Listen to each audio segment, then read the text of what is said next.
The catastrophic ocean acidification 200 million years ago. Imagine a time when life beneath the waves nearly vanished, reshaped by forces more powerful than we often realize. And this is the part most people overlook. Understanding such ancient catastrophes can be a mirror reflecting our current ecological crisis.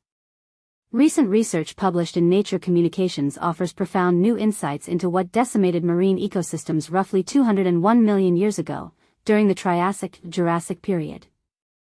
Led by scientists from the University of St. Andrews and the University of Birmingham, the study pinpoints a dramatic driver: ocean acidification caused by volcanic emissions of carbon dioxide. This discovery not only uncovers an astonishing chapter in Earth's history but also flies a warning flag for our present-day climate challenges. By examining fossilized oyster shells and utilizing cutting-edge techniques like boron isotope analysis, researchers reconstructed the pH levels of ancient oceans, revealing how swiftly and severely conditions changed. The implications extend far beyond curiosity. They urge us to consider the fragility of marine ecosystems today as they face similar threats. Now, here's where it gets controversial. This study pinpoints volcanic eruptions, particularly those associated with the breakup of the supercontinent Pangaea, as the primary culprits for a massive influx of CO2 into the atmosphere. This rapid release of greenhouse gases led to a sharp drop in ocean pH, with estimates showing a decrease of more than 0.3 units, small in number, but enormous in impact. Even tiny shifts in ocean chemistry can be devastating for creatures like mollusks, corals, and plankton, all of which depend on calcium carbonate to form their shells or skeletons. When acidity increased, their ability to build and maintain these structures was severely compromised, triggering widespread die-offs. Dr. James Ray, a key researcher in the project, emphasizes how significant this finding is. The geological record indicates that major CO2 releases have the power to transform our planet, acidifying oceans and causing mass extinctions. This points to a sobering reality: rapid spikes in CO2 levels don't just warm the planet, they fundamentally alter the chemistry of oceans, destabilizing ecosystems worldwide. One of the most startling aspects is comparing past events to our current situation. While the Triassic-Jurassic extinction unfolded over millennia, today's ocean acidification is accelerating at an unprecedented speed, primarily driven by human activities such as burning fossil fuels and widespread deforestation. Dr. Sarah Green from the University of Birmingham highlights this divergence. Back then, changes took thousands of years. Today, the process is racing forward, leaving marine species less and less time to adapt. This rapid change doesn't allow ecosystems to recover fully, as evidenced by the reef gap in fossil records, where coral reefs disappeared for hundreds of thousands of years. If emissions keep rising on their current trajectory, we risk experiencing a similar, or even more severe, collapse of ocean health sooner than expected. Fossilized oysters serve as natural archives, providing a window into Earth's ancient oceans. Through chemical analysis of boron isotopes in these shells, scientists directly reconstructed past ocean pH levels, discovering significant acidification episodes at the Triassic-Jurassic boundary. Importantly, this method has revealed the most precise picture yet of how quickly and how drastically ocean acidity changed during that era. The fossil record also shows that recovery was slow. Coral reefs, after collapsing, took more than hundreds of thousands of years to come back, long enough to fundamentally reshape marine biodiversity. This historical account underscores a stark lesson: when ocean chemistry shifts on such a large scale, recovery isn't swift.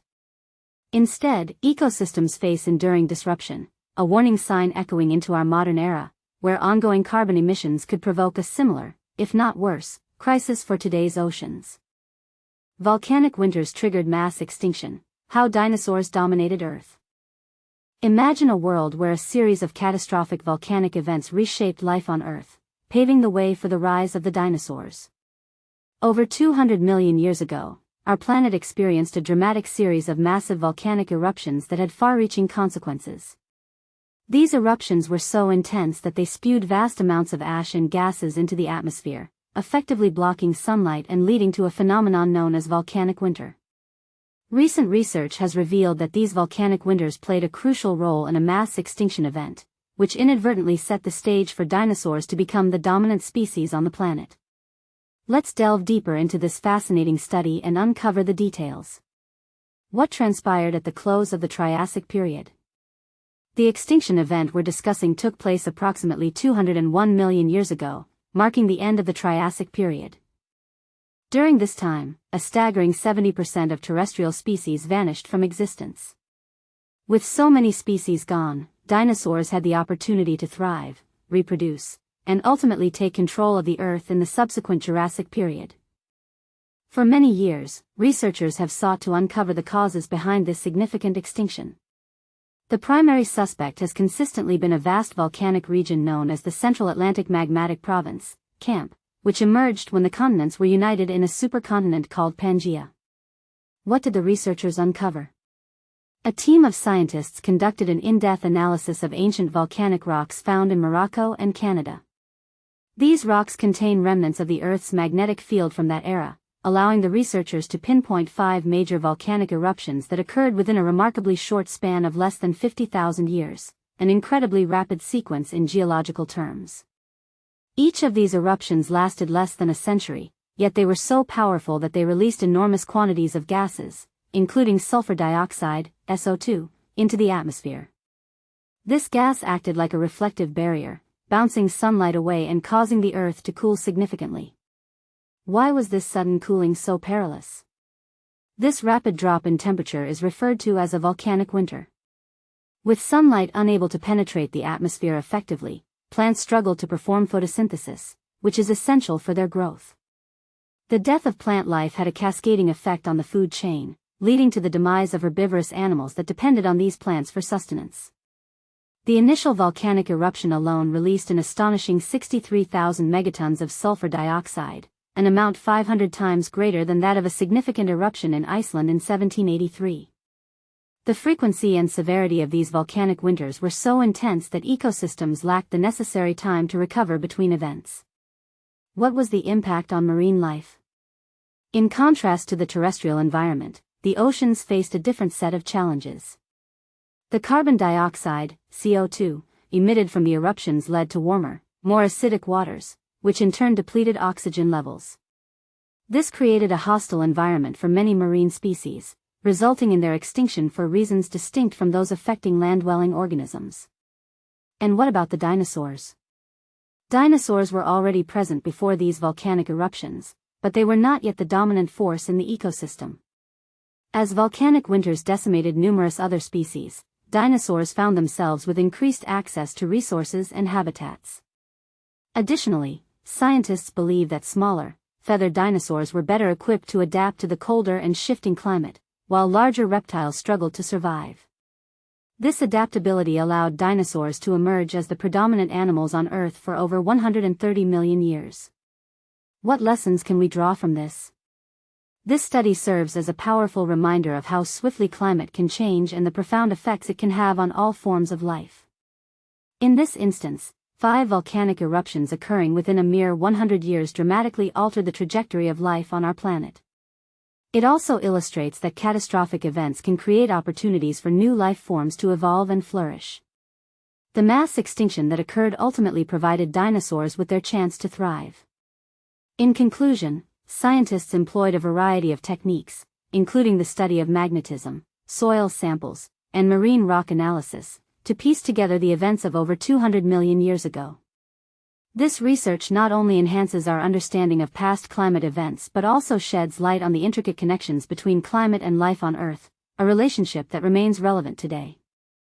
Earth's last ocean crisis, will it happen again? Ancient extinction and modern risks. Imagine Earth's life-giving oceans suddenly turning deadly. It happened before and could happen again. New research reveals how ancient oceans became so acidic they triggered mass extinction, wiping out coral reefs and shell-building creatures. But here's where it gets controversial. Today's CO2 emissions are acidifying oceans at a far faster rate than during that ancient catastrophe. Around 201 million years ago, massive volcanic activity released over 10,000 gigatons of carbon dioxide into the atmosphere. This caused ocean pH levels to plunge dramatically, by at least 0.29 units, possibly exceeding 0.41 units, transforming marine environments from thriving ecosystems into hostile zones.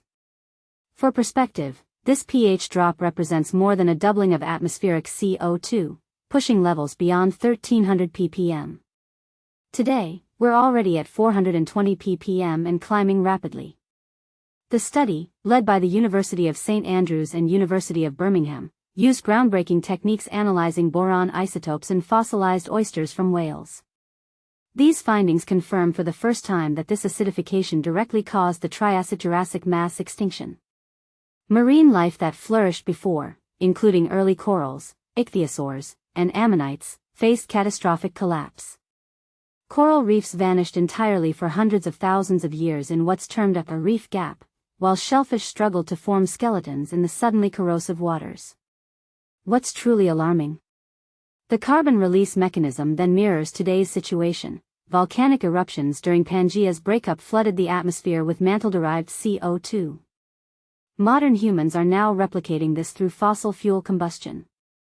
And this is the part most people miss. Computer models show the initial pH drop was even more severe than previously thought, potentially 3 times more intense, causing near-total carbonate sedimentation collapse. Despite the devastation, recovery did occur around 201.28 million years ago as silica-producing organisms emerged, disrupting reverse weathering processes that had trapped alkalinity. This natural repair took millennia. Today's crisis unfolds exponentially faster. Could our technological society replicate nature's multi-thousand-year repair process?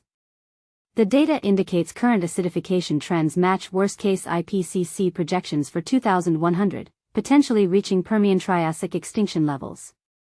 Here's the uncomfortable truth: ocean acidification has driven at least 3 of Earth's 5 mass extinctions. The past doesn't just warn us, it screams that prolonged CO2 exposure, whether volcanic or industrial, fundamentally destabilizes planetary systems. While skeptics argue Earth always recovers, does that justify subjecting modern ecosystems to transformation magnitudes faster than prehistoric events? Should we gamble coral reefs, shellfish industries, and marine food chains on geological timescales of recovery? If ancient oysters could speak, what would they tell our policymakers? The journal Nature Communications published this urgent study. Now it's our turn to respond. What solutions are we overlooking, and which inconvenient truths are we still ignoring? Voice your perspectives below.